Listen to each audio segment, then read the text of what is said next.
చూడొచ్చు. వెనక టీడీపీ నేతలు కొంతమంది, అలాగే సెక్యూరిటీ మధ్య చంద్రబాబు నాయుడు నడుచుకుంటూ ముందుకు వస్తూ ఉన్న దృశ్యాలు చూడొచ్చు. ఇప్పుడు చంద్రబాబు ఏం మాట్లాడతారనేది ఇంట్రెస్టింగ్గా ఉంది. సో ఓటేశాను, మేమే గెలుస్తామని చెప్తారా, లేకపోతే ఇంకేమైనా ఇంట్రెస్టింగ్ పాయింట్స్ చెప్తారు? ఎందుకంటే విమర్శలు కూడా చేయకూడదు ప్రత్యర్థి పార్టీల మీద కానీ, వేరే పార్టీలు అధికార పార్టీ మీద కానీ. వీటి మీద ఎలక్షన్ నిబంధనల ప్రకారం ఎక్కడ విమర్శలు చేయకూడదు ఈ సందర్భంలో. సో ఎన్నికల ప్రచారం కూడా చేయకూడదు యాక్చువల్లీ పోలింగ్ బూత్ దగ్గర.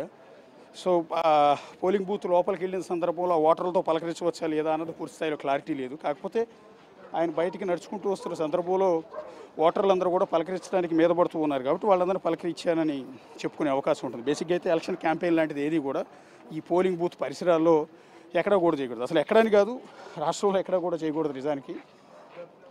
సో అందుకని చంద్రబాబు నాయుడు పోలింగ్ బూత్లో ఓటేశారు. 5 నిమిషాల్లోనే ఓటు తతంగం అంతా కూడా పూర్తయిపోయింది. ఎంటైర్ ఫ్యామిలీతో వచ్చారు Chandrababu Naidu.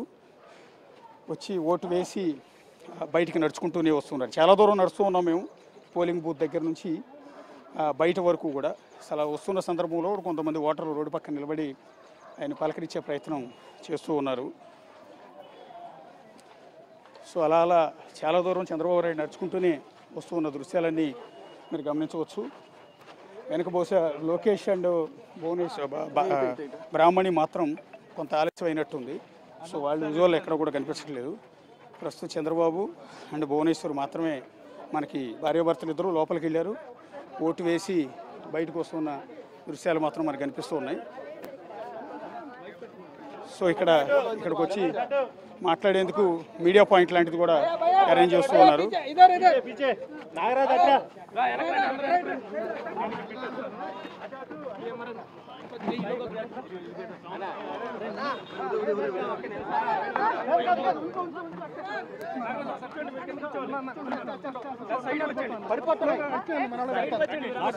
Okay okay okay పెడుతున్నారు.